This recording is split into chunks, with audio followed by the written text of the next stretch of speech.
അങ്ങനെ രാത്രി ആയിരിക്കുന്ന റിസോർട്ടിലെത്തുമ്പോൾ അങ്ങനെ റിസോർട്ടിലെത്തി നമുക്ക് റൂമൊക്കെ കിട്ടി. നമ്മളെ റൂമിൽ 3 ആൾക്കാരെ ഉള്ളതിന് അതുകൊണ്ട് ഭാഗ്യം. പിന്നെ ഫ്രഷൊക്കെ ആയി നമ്മൾ നേരെ പൂളിൽ കളിക്കാൻ പോയി. പൂളിൽ കളിച്ചെങ്കിൽ പിന്നെ ക്യാമ്പ് ഫയർ ഒക്കെ ഉണ്ടായിരുന്നു. അതിൻ്റെ ഇടയിൽ മഴ 2 ദിവസം ഉറങ്ങാത്തതിനോണ്ട് അതിൻ്റെതായ നല്ല ക്ഷീണം ഉണ്ടായിരുന്നു.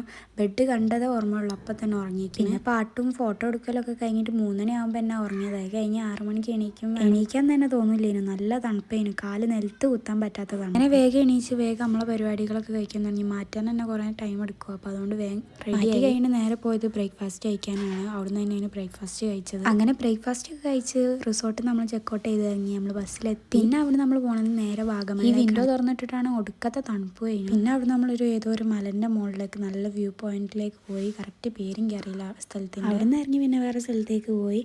അവിടുന്ന് നല്ല കുന്നേന്, അത് നടക്കാൻ നല്ല മടി ഉണ്ടായിരുന്നു. എന്നാലും പക്ഷെ അവിടെ കയറിയപ്പോൾ അടിപൊളി വ്യൂ കാണാൻ പറ്റി. നമ്മളവിടെ എത്തുമ്പോൾ തന്നെ കുറച്ച് ലേറ്റ് ആയിക്കണേ, അപ്പോൾ കൂടുതൽ നേരം അവിടെ നിൽക്കാനും പറ്റിയില്ല. പിന്നെ അവിടെ നിന്ന് ഇറങ്ങി നമ്മൾ നേരെ ഡീജേൻ്റെ പരിപാടിയിലേക്കാണ് പോയത്. അവിടെ നല്ലോണം ഡാൻസ് ചെയ്ത് നല്ല എൻജോയ് ചെയ്ത് പിന്നെ നമ്മൾ കുറച്ച് കഴിഞ്ഞപ്പോൾ ഫുഡ് കഴിക്കാൻ ഇറങ്ങി.